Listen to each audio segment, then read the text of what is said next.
The sports tournament took place in a large cargo bay that the humans had converted into a recreational area. Vethral arrived early and found a quiet corner where he could observe without being noticed. Several other alien delegates had been invited as well.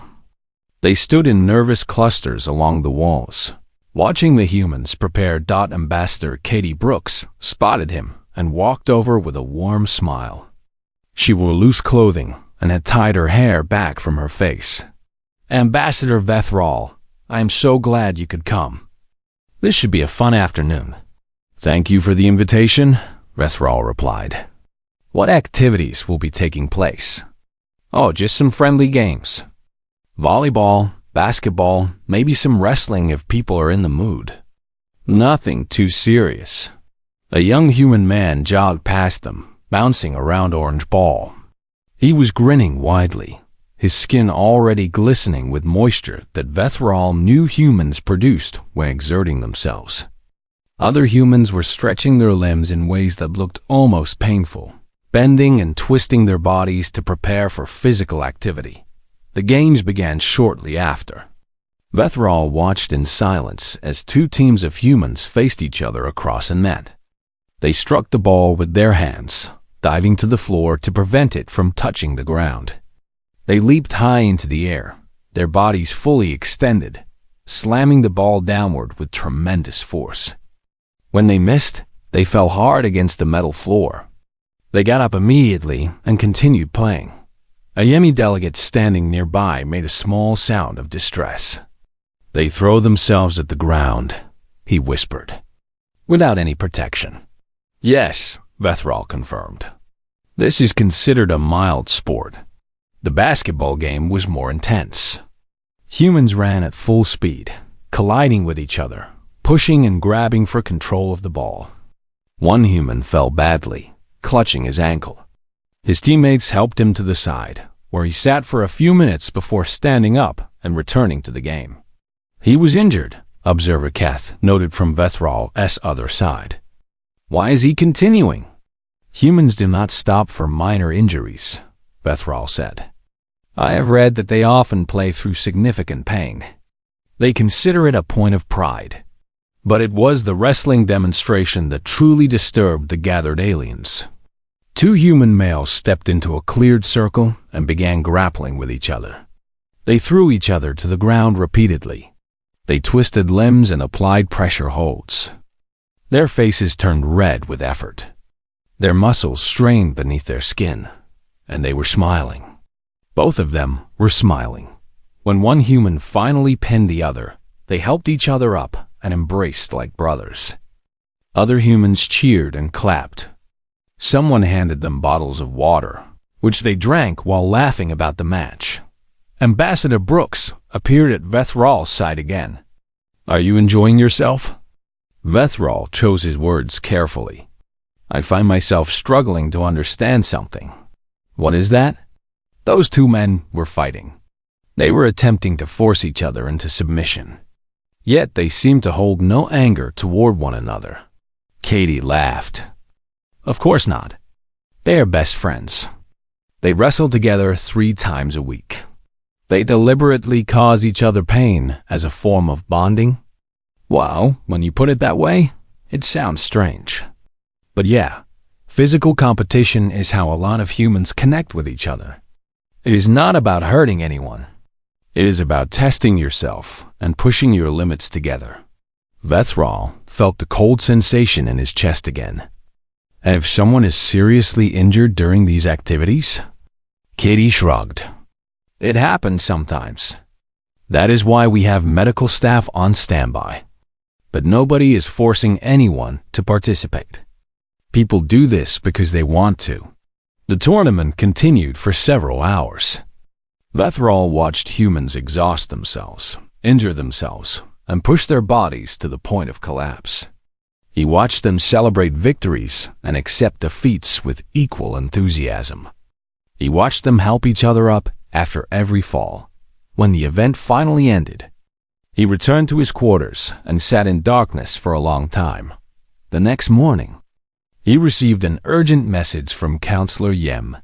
The Thalari psychologist had discovered something new in the human archives. He wanted to meet immediately. They gathered in the secure research chamber. Yem's skin was the palest blue Vethrol had ever seen. His hands were trembling. "I found their entertainment media," Yem said. "Their stories. The things they watch and read for pleasure." He activated the display and showed them clips from something called horror films. Humans had created elaborate visual stories designed specifically to frighten themselves. Monsters, killers, supernatural threats. The humans watching these films screamed and covered their eyes, yet continued watching. "They seek out fear," Yem explained. "They pay money to experience terror. They sit in dark rooms and allow themselves to be frightened on purpose." But that was not the worst of it. Yem showed them something called amusement parks. Massive structures built to spin humans around, drop them from great heights, and turn them upside down at high speeds. Humans waited in long lines for hours just to experience a few minutes of simulated danger. The largest of these parks attract millions of visitors each year, Yem said. Humans travel across their planet specifically to experience these sensations. They bring their children. They consider it a family activity. Observer Kath spoke slowly. They have industrialized fear. They have turned terror into a product that can be packaged and sold. Yes, Vethrol agreed. And they consume it eagerly. Katie Brooks had mentioned something during the sports tournament. She had said that physical competition was about pushing limits and testing oneself. Vethrol was beginning to understand that this philosophy extended far beyond sports. Humans did not merely tolerate danger and fear. They actively sought these experiences. They needed them. He thought about the playground structures built for children. He thought about the mountains families climbed together. He thought about the wrestling matches between best friends. Humans were not broken or damaged. They were not displaying signs of psychological dysfunction. This behavior was fundamental to who they were as a species. They had evolved to embrace danger. They could not be fully themselves without it. Vethrol submitted his request for a formal presentation to the council that afternoon. He recommended that representatives from all senior species attend. This was not merely a cultural curiosity. This was something the entire galaxy needed to understand. The council scheduled the presentation for 3 days later. Ambassador Katie Brooks was contacted and asked to bring human experts who could speak about recreational activities in detail. She agreed happily, completely unaware of the fear her species had awakened among the stars. The Galactic Council had existed for over 200,000 years. In that time, they had welcomed more than 3,000 different species into their great coalition. They had seen empires rise and fall. They had watched stars die and new worlds form. They believed they understood the universe and everything in it. Then they met humanity. The first contact happened in the year 2247 by human counting. A small human exploration vessel had wandered into Corvani space while mapping distant star systems. The Corvani were an old species, careful and wise, with 4 arms and skin like polished stone. They had seen many new species before. Humans seemed ordinary enough at first glance. Ambassador Vethrol was given the task of studying the newcomers. He had performed this duty many times before. New species were always nervous, always eager to prove themselves worthy of joining galactic civilization. Humans were no different, or so he thought. The human delegation arrived on Station Prime 3 weeks after first contact. Their lead representative was a woman named Katie Brooks. She had brown hair, a warm smile, and eyes that seemed to notice everything. Vethrol found her pleasant to work with. She spoke of peace and trade and cooperation, all the things new species usually spoke about. "We are honored to meet the council," Katie said during their first formal meeting. "Humanity has dreamed of this moment for centuries. We always knew we were not alone in the universe. Vethral appreciated her words. They were proper and respectful. He filed his initial report with confidence. Humans were soft-bodied creatures with short lifespans. They came from a small blue planet orbiting an unremarkable yellow star. They had only recently developed faster-than-light travel. They posed no threat and showed no unusual characteristics. Everything changed during a cultural exchange seminar. The Council required all new species to participate in these events. It helped the older races understand the newcomers. Representatives from 12 different species gathered in a large meeting hall to learn about human society. Vethral attended as an observer. A young human man named Ben Crawford was chosen to answer questions. He worked as an attach in the diplomatic corps, barely 30 years old by human standards. He stood before the gathered aliens with an easy confidence that Vethral found somewhat unusual for someone so young. Tell us about human social structures, a Mandari scholar requested. Ben explained their governments, their families, their communities. Everything seemed normal. Tell us about human industry, a Thalari economist asked. Ben described their factories, their technology, their trade systems. Nothing remarkable. Then a Yemi cultural researcher posed a simple question. What do humans do during periods of non-labor? How do you spend your rest cycles? Ben smiled. It was a casual, friendly expression. Oh, we have lots of hobbies. We play sports, go hiking, watch movies, read books. Some people like gardening. Others collect things. Normal stuff. Vethral's translator device flickered on several words. This sometimes happened with new languages. He raised one of his 4 hands. Forgive me, but could you explain this word hiking? Sure, Ben said. Hiking is when you walk long distances through natural environments. Mountains, forests, deserts. People do it on weekends mostly. Some folks hike for days or even weeks at a time. Vethral felt a strange sensation in his chest. His secondary heart had skipped a beat. You walk through dangerous terrain? Voluntarily? Yeah, it is great exercise. Really clears your head. Mountains, Vethral said slowly, are geological formations.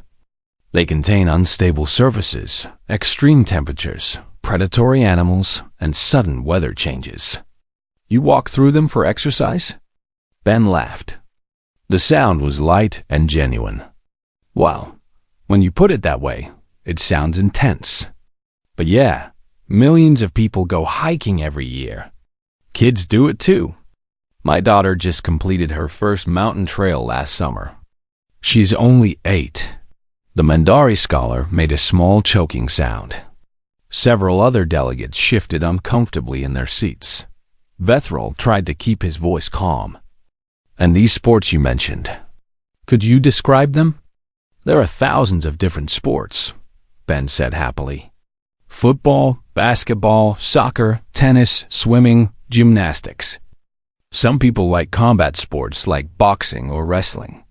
Others prefer racing, either on foot or in vehicles. There is something for everyone. Combat sports, the Yemi researcher repeated. You fight each other? For entertainment? Well, it is not real fighting. There are rules and referees. But yeah, 2 people enter a ring and try to defeat each other.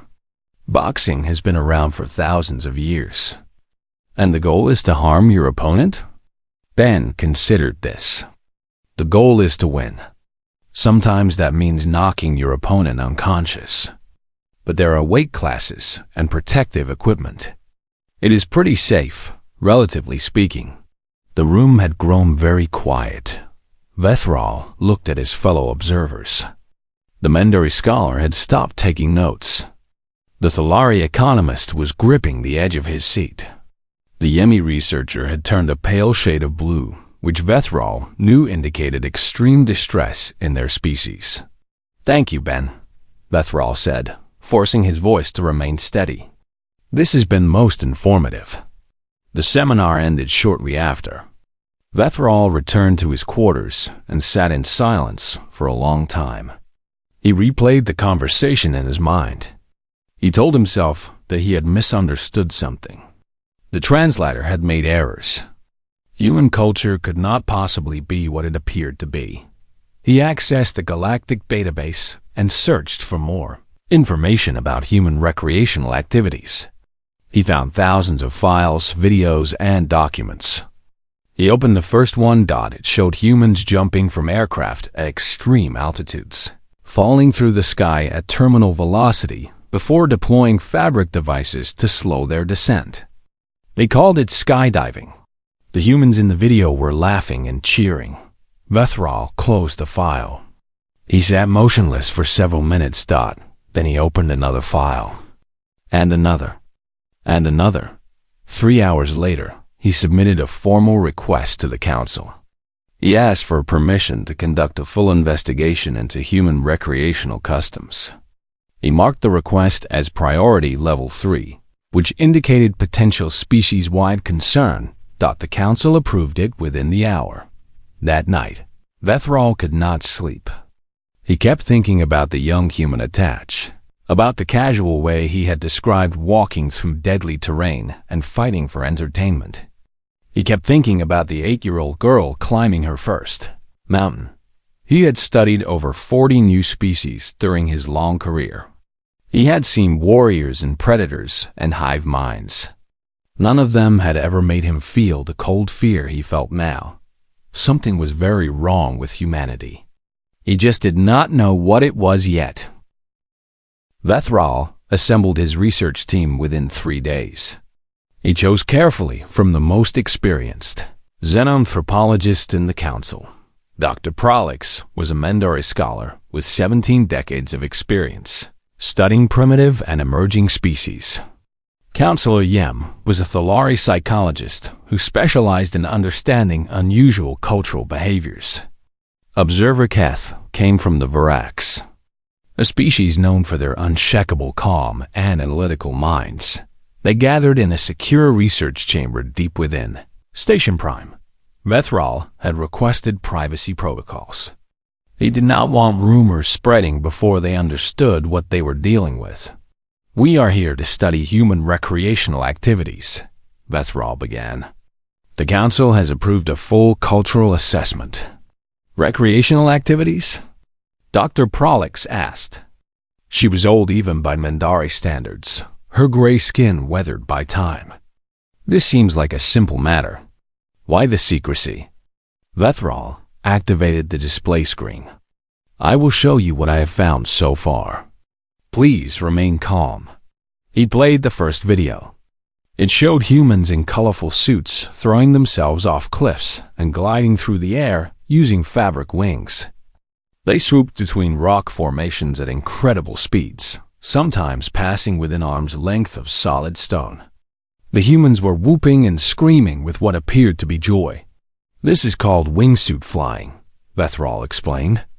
Humans jump from high places and fall at controlled angles. The margin for error is extremely small. Many humans have died doing this. Then why do they continue? Counselor Yem asked.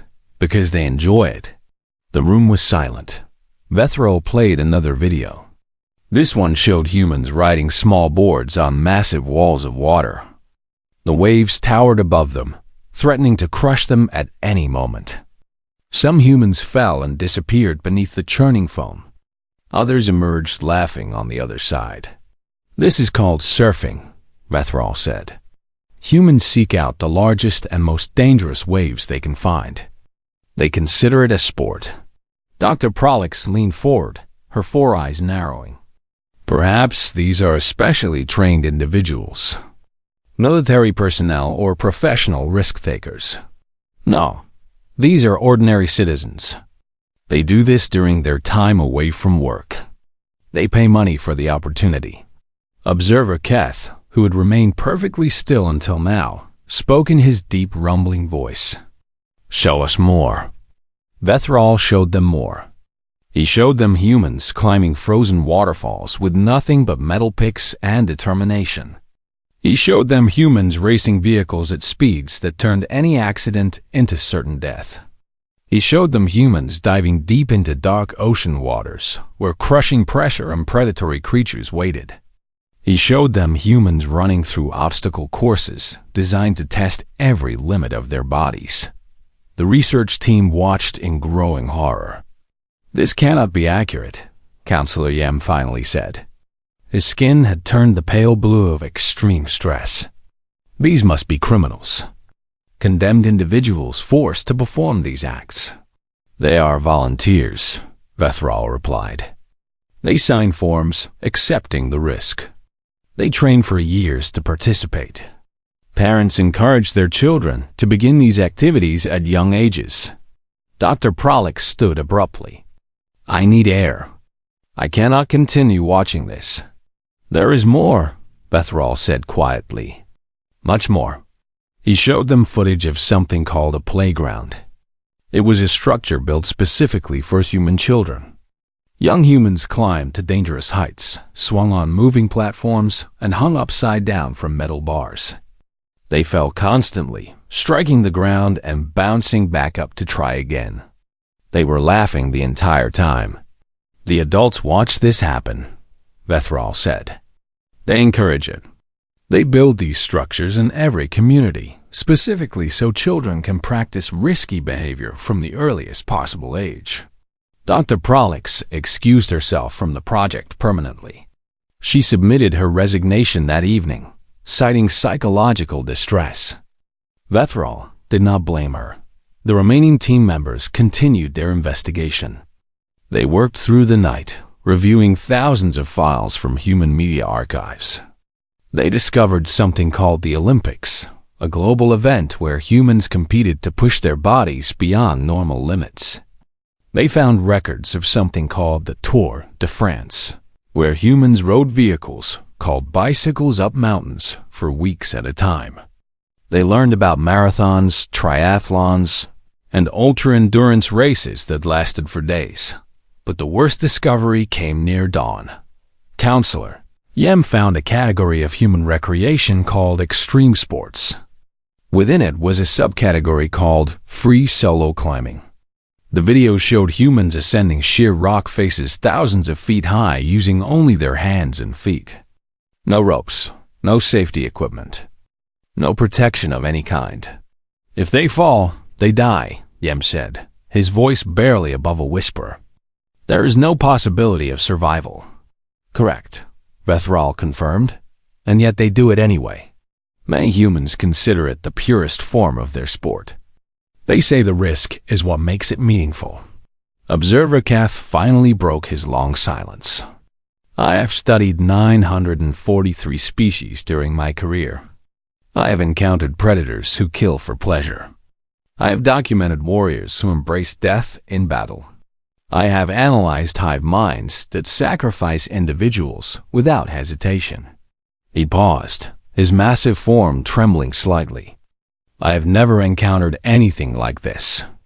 These humans are not seeking death. They are not trying to die. They are playing with death as though it were a toy.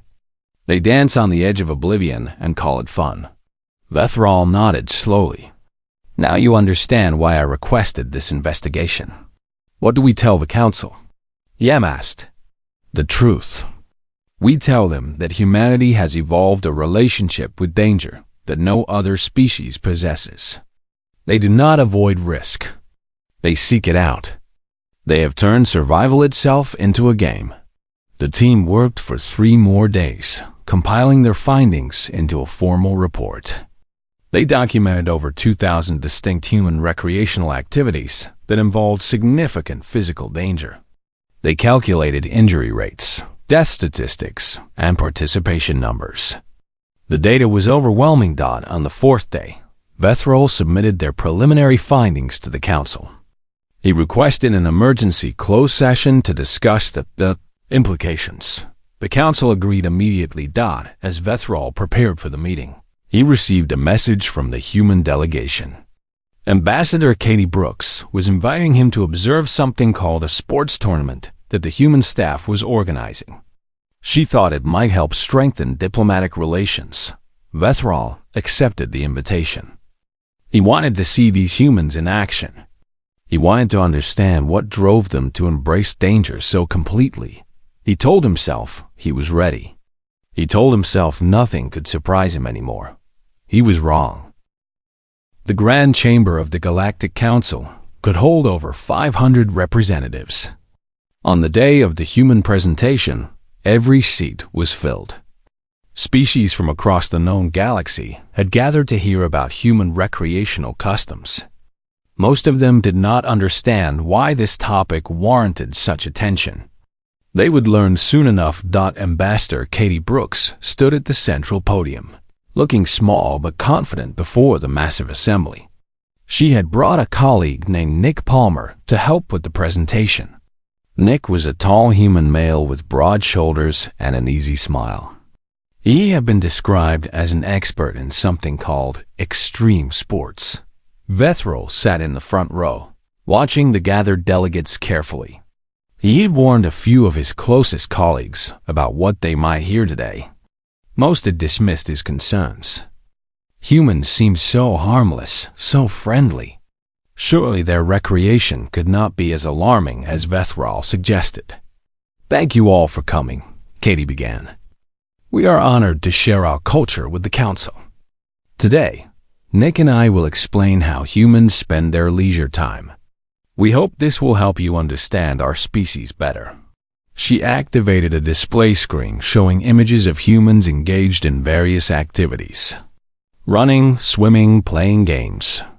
It all looked innocent enough. "Humans have a strong drive toward physical activity," Katie explained. "We believe that regular exercise is essential for both physical and mental health. Most humans try to move their bodies every day, whether through work, sports, or simple activities like walking." Several delegates nodded approvingly. Physical health was important to all species. Now I will turn things over to Nick, who can tell you about some of our more adventurous recreational pursuits. Nick stepped forward with the relaxed confidence of someone completely comfortable in his own skin. "Thanks, Katie. So, I have been into extreme sports my whole life. I grew up surfing, then got into skateboarding, then rock climbing, and eventually discovered my true passion, which is base jumping." A Mendori delegate raised a limb. "Could you define base jumping for those of us unfamiliar with the term?" "Absolutely. Base jumping is when you leap from a fixed structure, like a building, a cliff, or a bridge, and fall through the air before deploying a parachute. The key is waiting long enough to get the full rush of the fall, but not so long that you become a stain on the ground." The chamber went silent. Several delegates looked at each other in confusion. "You jump from buildings," the Mendari repeated slowly. "Yeah, or cliffs. Cliffs are actually my favorite because the scenery is usually better. There is nothing like falling through a canyon at sunrise. And the parachute prevents injury? Usually. Sometimes it fails to deploy properly, or you misjudge your altitude or wind shift unexpectedly. People die doing this every year. That is part of what makes it exciting, honestly. The risk is real." A Yemi delegate in the third row required assistance from medical staff. His colleagues helped him to a side chamber to recover. Nick continued without seeming to notice. "Then there is free solo climbing, which is probably my second favorite activity. That is when you climb a rock face without any ropes or safety equipment. Just your hands and feet against the stone. What happens if you fall?" A Corvani representative asked. "Then you die," Nick said simply. "That is the whole point. When you are 1,000 feet up with nothing between you and the ground except your own ability, you experience a clarity that is impossible to describe. Every movement matters. Every grip counts. You are completely alive in a way that normal life rarely allows." Katie stepped in to add context. What Nick is describing represents the more extreme end of human recreation. Most people do not engage in activities this dangerous, but the underlying impulse is common to our species. We enjoy testing our limits and facing challenges. We also enjoy watching others do dangerous things, Nick added helpfully. We have entire industries built around it. Horror films are designed to frighten us. Action movies show spectacular violence and death-defying stunts. Fighting leagues pit trained athletes against each other in combat. You watch others fight? The Grand Arbiter asked. He was an ancient being, leader of the council for over 3,000 years. His voice carried the weight of deep concern. Oh yeah, combat sports are hugely popular. Boxing, mixed martial arts, wrestling. Millions of people watch these events. The athletes train their whole lives to compete. Katie showed footage of a boxing match. Two humans circled each other in a roped enclosure, striking with their fists.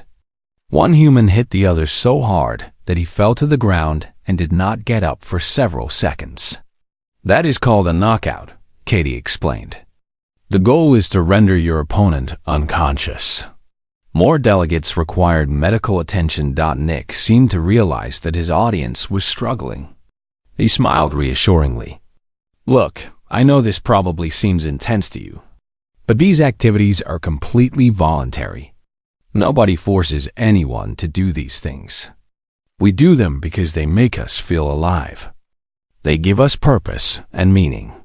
We also do something called camping, Katie added, trying to lighten the mood.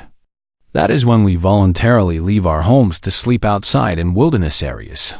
Wilderness areas containing predators? A Varax delegate asked. Sometimes, yes. Bears, wolves, big cats, depending on the location. Also insects, extreme temperatures, and unpredictable weather. But we consider it a vacation. People save money all year for the chance to sleep on the ground in a forest. The Grand Arbiter raised his hand for silence. The chamber fell still. Let me understand this correctly, he said slowly. Your species constructs devices to experience fear. You leap from great heights for pleasure. You fight each other for entertainment. You seek out dangerous environments during periods meant for rest and recovery. And you teach these behaviors to your young? Katie and Nick exchanged glances. Yes, Katie said. That is a fair summary. Why? It was a simple question, but Katie took a moment to consider her answer. Because safety alone is not enough for us, she said finally. We need challenge. We need to feel that we have earned our place in the world. When life becomes too easy, too predictable, something inside us starts to wither. So we create our own obstacles. We invent our own dangers. We push ourselves to the edge because that is where we feel most human. The Grand Arbiter called a recess. It lasted 6 hours. During that time, Vethral watched the council delegates cluster in small groups, speaking in hushed and urgent tones. He saw fear in their eyes. He saw them looking at the human delegation differently now, as though seeing them for the first time. When the session finally resumed, the Grand Arbiter announced that a special committee would review all findings related to human recreational customs. The results would be classified at the highest level. Katie Brooks smiled and thanked the council for their time. She seemed pleased that the presentation had gone well. She had no idea what she had done. The special committee met in secret for 9 days. Representatives from the 12 oldest and most powerful species in the council reviewed every piece of data that Vethral's team had gathered. They watched countless hours of human media. They analyzed statistics on injury rates, death tolls, and participation numbers. They consulted experts on psychology, evolution, and species development. When they finally emerged, their report was classified at level Omega, the highest restriction the council had ever created. Only senior representatives with direct need would be permitted to read it. The contents were considered too disturbing for general distribution. Vethral was one of the few granted access. He read the report in a secure chamber, alone, with the doors sealed behind him. The committee had reached several conclusions. First, human recreational behavior was not a cultural abnormality that would fade with time. It was deeply rooted in their biology, shaped by millions of years of evolution on a dangerous and competitive world. Humans needed risk the way other species needed food or sleep. Without it, they became restless, unstable, and unhappy. Second, this drive toward danger made humans uniquely unpredictable. Most species sought safety and stability. Humans sought challenge and growth. They were never satisfied with the current state of things.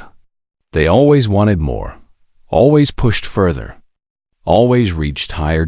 Third, and most importantly, the committee had calculated what human recreational behavior implied about their potential as a military force. If humans pursued death for entertainment during peacetime, what would they be capable of during war? If they trained their children to embrace fear and physical hardship from birth, what kind of soldiers would those children become? If their entire species was built around the philosophy of pushing limits and testing boundaries, where would those limits end? The committee's recommendation was simple. Do not provoke the humans, ever, under any circumstances. Vethral finished reading the report and sat in silence for a long time. Then he requested a private meeting with Ambassador Katie Brooks. They met in a small conference room overlooking the main docking bay of Station Prime. A human transport ship was preparing to depart for a routine diplomatic mission to the outer colonies. Katie would be aboard, continuing her work of building bridges between humanity and the galactic community. "You wanted to see me?" Katie asked, settling into a chair across from Vethral. "Yes, I wanted to inform you personally that your species has been granted full council membership. The process has been expedited significantly. The vote was unanimous." Katie's face lit up with genuine joy. "That is wonderful news. We were expecting the process to take decades." "What changed?" Vethral hesitated. He had rehearsed this conversation many times, but the words still felt difficult. "May I ask you something, Ambassador? Off the record, between colleagues?" "Of course. Your military. Your warriors. How do they train?" Katie thought about it.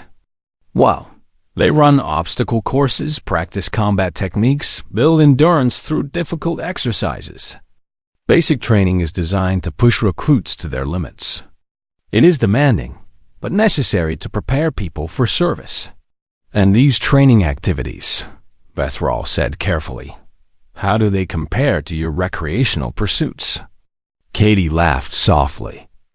"Honestly, military training is easier than some of our sports.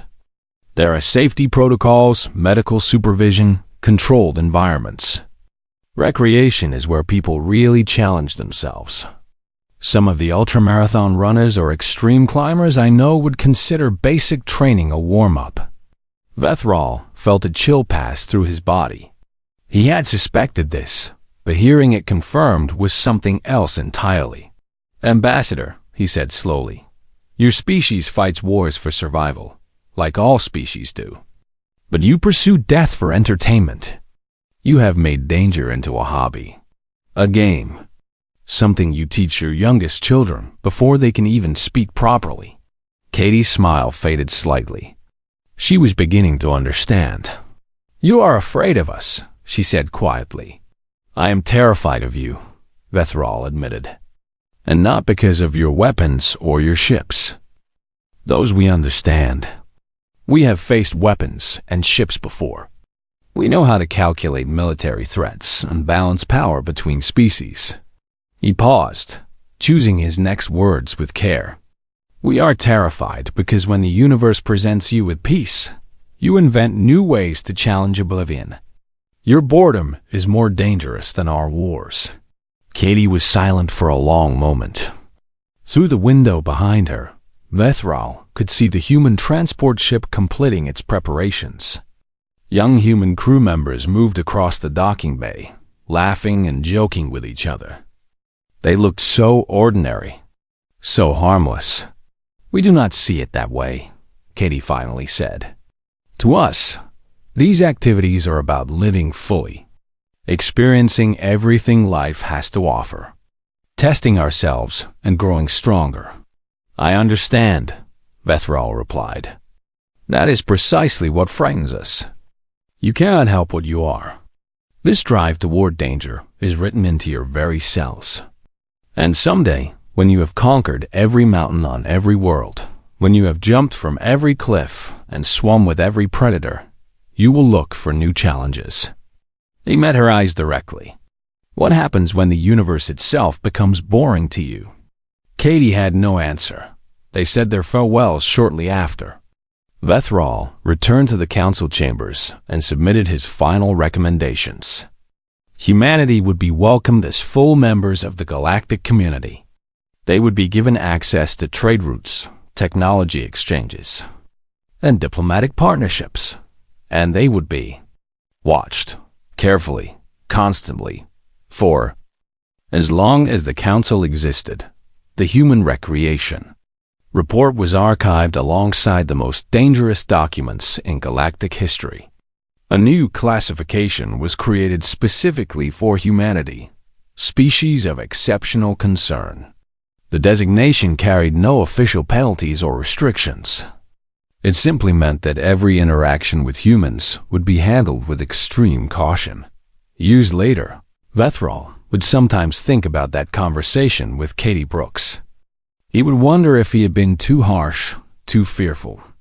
Perhaps humans were not as dangerous as he believed. Perhaps their love of risk was simply a quirk of evolution, nothing more. Then he would receive reports from the human territories. He would read about their latest recreational innovations. He would see footage of humans diving deeper, climbing higher, running faster than any generation before them.